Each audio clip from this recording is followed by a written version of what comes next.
نحمده ونصلي على رسوله الكريم أما بعد فأعوذ بالله من الشيطان الرجيم بسم الله الرحمن الرحيم وما كان لمؤمن أن يقتل مؤمنا إلا خطأ ومن قتل مؤمنا خطأ فتحرير رقبة مؤمنة ودية مسلمة إلى أهله إلا أن يصدقوا فإن كان من قوم عدو لكم وهو مؤمن فتحرير رقبة مؤمنة وإن كان من قوم بينكم وبينهم ميثاق فدية مسلمة إلى أهله وتحرير رقبة مؤمنة فمن لم يجد فصيام شهرين متتابعين توبة من الله وكان الله عليما حكيما صدق اللہ العظیم۔ السلام علیکم میرے بھائیوں اور بہنوں، آج سورہ نساء کی آیت نمبر 92 سے شروع کریں گے۔ اللہ سبحانہ و تعالیٰ مجھے صحیح بیان کرنے اور پھر عمل کی توفیق عطا فرمائے اور آپ کو بھی۔ اس پہلی آیت میں یعنی 92 نمبر آیت میں اللہ سبحانہ و تعالیٰ قتل خطا کی فرما رہے ہیں بات، اور اس میں فرما رہے ہیں وَمَا كَانَ لِمُؤْمِنٍ، اور مسلمان کا کام نہیں ان یقتل مؤمنا الا خطأ، کہ قتل کرے مسلمان کو مگر غلطی سے۔ وَمَنْ قَتَلَ مُؤْمِنًا خَطَأً، اور جو قتل کرے مسلمان کو غلطی سے فَتَحْرِيرُ رَقَبَةٍ مُؤْمِنَةٍ، تو آزاد کرے گردن ایک مسلمان کی، وَدِيَةٌ مُسَلَّمَةٌ إِلَىٰ أَهْلِهِ، اور خون بہا پہنچائے اس کے گھر والوں کو، إِلَّا أَن يَصَّدَّقُوا، مگر یہ کہ وہ معاف کر دے۔ تو اللہ پاک نے صریح فرما دیا کہ ایک مسلمان کے لیے جائز نہیں کہ دوسرے مسلمان کو قتل کرے، مگر یہ کہ خطا سے غلطی سے قتل ہو جائے۔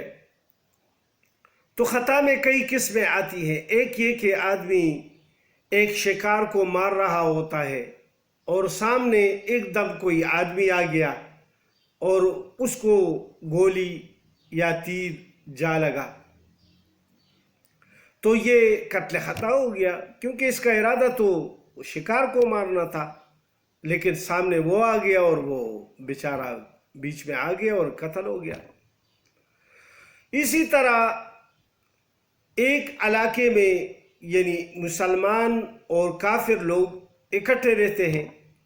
اور مسلمانوں کی فوج جب آ جاتی ہے تو ان کو پتہ نہیں چلتا کہ یہ کون مسلمان ہے اور کون کافر ہے، اور وہ مار دیتے ہیں۔ بعد میں پتہ چل جاتا ہے کہ یہ تو مسلمان تھا، تو یہ بھی قتل خطا ہوا۔ تو اللہ سبحانہ و تعالیٰ اس میں یہ فرماتے ہیں کہ ایک مسلمان کے لیے یہ جائز نہیں ہے کہ وہ کسی دوسرے مسلمان کو یعنی بالکل قتل کر دے قصداً، الا خطأ، مگر وہ کسی غلطی کی وجہ سے قتل ہو جائے تو پھر کیا کرنا چاہیے؟ اللہ سبحانہ وتعالیٰ خود فرماتے ہیں وَمَنْ قَتَلَ مُؤْمِنًا خَطَأً، اور جو آدمی قتل کرے ایک مومن کو غلطی سے فَتَحْرِيرُ رَقَبَةٍ مُؤْمِنَةٍ، تو آزاد کر دے ایک مرد مسلمان کو جو یعنی عبد ہو، گردن آزاد کرے ایک مسلمان کی، یعنی جو غلام ہو۔ عبد غلام کو کہتے ہیں عربی میں۔ اور پھر اس کے ساتھ دوسرا کام یہ کرے ودیتم مسلمۃ الی اہلہ، اور خون بہا پہنچائے اس کے گھر والوں کو، الا ان یصدقوا، مگر یہ کہ وہ معاف کر دے۔ اب یہ جو خون بہا ہے وہ 100 اونٹ ہے، 100 اونٹ۔ عرب میں اس وقت جو اونٹ تھے وہ 100 اونٹ خون بہا کے طور پر لیے جاتے تھے۔ تو جو 100 اونٹوں کا جو پیسہ بنتا ہے وہ کسی بھی زمانے میں 100 اونٹوں کا لگا کر تو یہ خون بہا کی قیمت ہو جاتی ہے۔ اور پھر اس کی تفسیر کتابوں میں آئی ہوئی ہے، وہ فقہ کی کتابوں میں آدمی پھر دیکھ لے کہ 100 اونٹ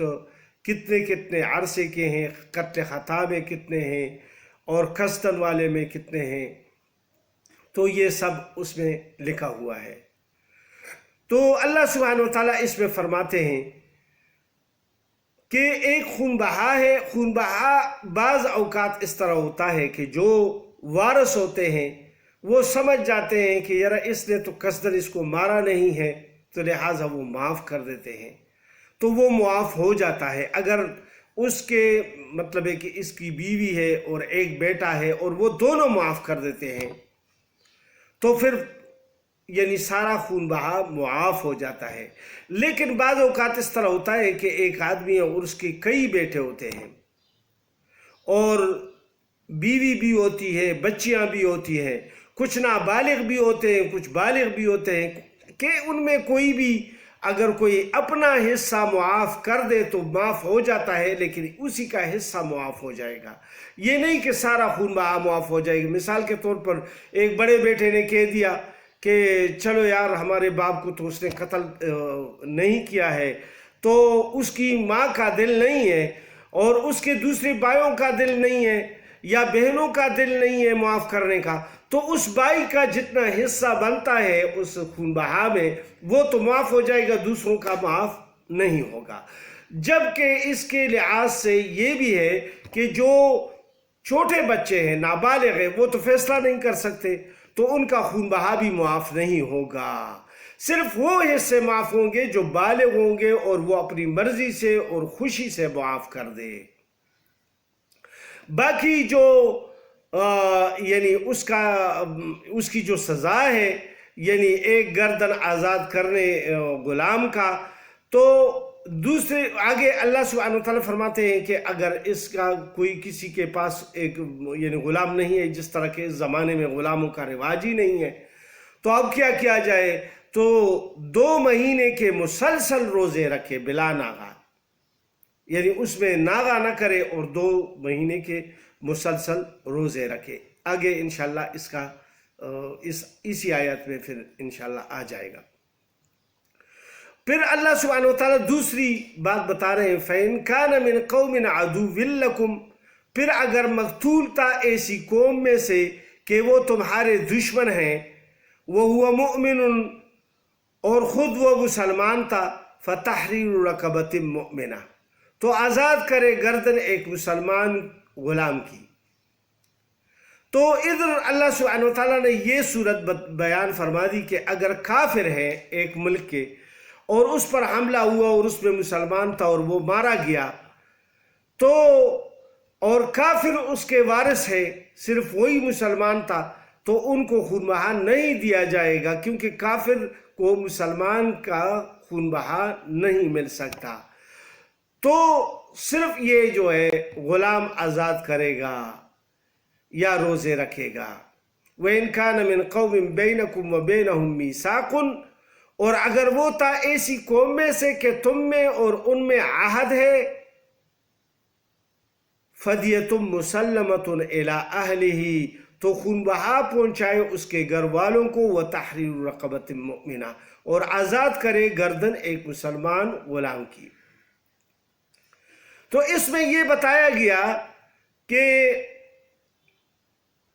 ایک ایسا یعنی قبیلہ ہے یا قوم ہے یا ملک ہے جس کے آپس میں صلح ہے اور ایک دوسرے کے ساتھ جنگ کا صلح ہے کہ ایک دوسرے پر جنگ نہیں کریں گے، ایک دوسرے کو ماریں گے نہیں۔ ان کے آپس میں یہ صلح ہوا تھا، صلح نامہ لکھا گیا تھا، اور اس میں سے کوئی آدمی مارا گیا تو ان کا پورا خون بہا ان کو دیا جائے گا، اور پھر اس کے ساتھ ایک مسلمان غلام کی گردن بھی آزاد کرنا ہوگی۔ اور اگر مسلمان کی طاقت نہیں ہے، فَمَن لَّمْ يَجِدْ فَصِيَامُ شَهْرَيْنِ مُتَتَابِعَيْنِ، پھر جس کو میسر نہ ہو تو روزے رکھے 2 مہینے کے برابر، توبۃ من اللہ، گناہ بخشوانے کے اللہ سبحانہ و تعالیٰ سے، یعنی اپنے گناہوں کو بخشوانے کے لیے اللہ سبحانہ و تعالیٰ کے سامنے توبہ کرنے کے لیے۔ کہ اگر غلام ہے، غلاموں کی زندگی تو اب نہیں ہے، پھر کیا قیامت تک کبھی پھر بھی آ جائے، یہ حکم قیامت تک کے لیے ہے قرآن پاک میں، لیکن اب چونکہ نہیں ہے تو 2 مہینے کے روزے رکھے تاکہ اللہ سبحانہ و تعالیٰ یعنی آپ کی توبہ قبول فرمائے۔ وَكَانَ اللَّهُ عَلِيمًا حَكِيمًا، اور اللہ جاننے والا، حکمت والا ہے۔ اس میں یہ ارشاد اسی لیے فرمایا کہ اللہ جاننے والا ہے تمہارے دلوں کا، کہ تم نے کس نیت سے اس کو مارا ہے، قصداً مارا ہے یا نہیں، یعنی ظاہراً تو تم قصداً کہتے ہو لیکن اندرونی حال اللہ کو پتہ ہے۔ اور یہ حکمت ہے اللہ سبحانہ و تعالیٰ کی، کچھ ڈھیل دے دی۔ اگر تم نے زبان سے کہہ دیا کہ یہ میں نے غلطی سے مارا ہے تو وہ مانی جائے گی بات تمہاری، لیکن یہ ہے کہ اللہ سبحانہ و تعالیٰ کو تو پتہ ہے، پھر اس کی سزا آخرت میں بھی ملے گی۔ اس میں اللہ سبحانہ و تعالیٰ نے یہ فرما دیا کہ مسلمان مارنے کی کتنی سخت سزا ہے، کہ یعنی خون بہا بھی دینا ہوگا، یعنی یہ اس وقت جب آپ نے غلطی کی وجہ سے کسی کو مارا ہے تو خون بہا بھی دینا ہوگا، اور اس کے ساتھ ایک غلام بھی آزاد کرنا ہوگا۔ اگر اس کی استطاعت نہیں ہے تو 2 مہینے مسلسل روزے رکھنے ہوں گے۔ یعنی اتنا سخت جرم ہے اللہ کے نزدیک ایک مسلمان کو مارنا، اور یہ قتل خطا ہے۔ اب قصداً جو مارے گا اس کے متعلق اللہ سبحانہ وتعالیٰ اگلی آیات میں فرما رہے ہیں، وَمَن يَقْتُلْ مُؤْمِنًا مُتَعَمِّدًا، اور جو کوئی قتل کرے مسلمان کو جان کر متعمدًا، فَجَزَاؤُهُ جَهَنَّمُ، تو اس کی سزا ہے دوزخ، خالداً فیہا، پڑا رہے گا اس میں ہمیشہ، وغضب اللہ، اور اللہ کا اس پر غضب ہوگا، علیہ، عذب اس کے اوپر، ولعنہ، اور اس کی لعنت ہوگی، وأعد له عذابا عظیما، اور اس کے واسطے تیار کیا بڑا عذاب، دردناک عذاب اس کو ملے گا۔ تو جن احادیث میں یہ بات آئی ہوئی ہے کہ مسلمان ضرور ایک نہ ایک دن دوزخ میں سے نکلے گا، اب اس پر ذرا سوچ کر لیجئے کہ ایک اللہ سبحانہ و تعالیٰ نے کتنی یعنی اس میں باتیں بتائیں کہ جو مسلمان کو قصداً قتل کرے گا تو اس کے لیے تو ایک جہنم ہے جو ہمیشہ کے لیے ہے، اور اللہ کا غضب ہے اور لعنت ہے اور سخت عذاب کا وعدہ ہے اللہ سبحانہ و تعالیٰ کی طرف سے۔ تو یہ عذاب کھانے کے بعد ہمیشہ زندگی سے ادھر مراد ایک لمبے عرصے تک یہ جہنم میں رہے گا، اور پھر جب آخری جہنمی نکلے گا تو وہ بالکل کوئلے کی طرح ہوا ہوگا، اور اس کی صرف آنکھیں نظر آتی ہوں گی کیونکہ ادھر موت تو ہے نہیں۔ لہٰذا اللہ سبحانہ و تعالیٰ قصداً مسلمان کی اور خطأً مسلمان کی قتل سے ہمیں محفوظ فرمائے۔